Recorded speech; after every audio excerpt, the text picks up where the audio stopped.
started this by talking about how people are making tons and tons of money on dysregulated immune systems. We have somebody in the practice who's got allergic issues. And the reason he came to me was he said, look, my monoclonal antibody treatment for my allergies worked really well, but it was something like $1,500 a month for my health insurance, and everything else to cover it, copays and whatever. And I just can't do that. And I would really rather have a lasting solution, because I'm obviously just essentially renting my body from the pharmaceutical industry with this solution, which is how you really need to look at your relationship with prescription medications. You're renting a level of function.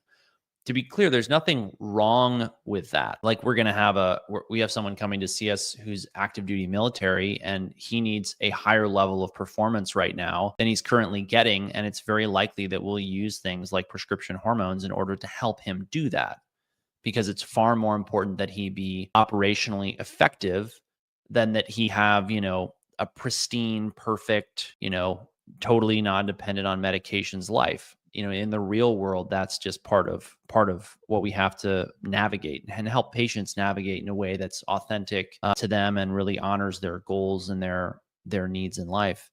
But anyway, this gentleman came to me and said, look, I can't afford these meds. And where the drug development pipelines are going is basically having everyone on autoimmunity or allergic meds that just patch the tires so they can keep going without solving the problem.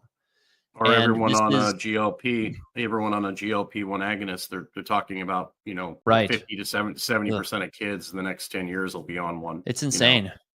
It's insane. Instead of looking at like root causes, like the food, not getting outside, all these things, food, like the lack of sunlight, the lack of exercise. Let's pick the low hanging fruit, It's and really, what Jim means really by sad. that is, like, let's do the simple things that nature has given us to keep us healthy.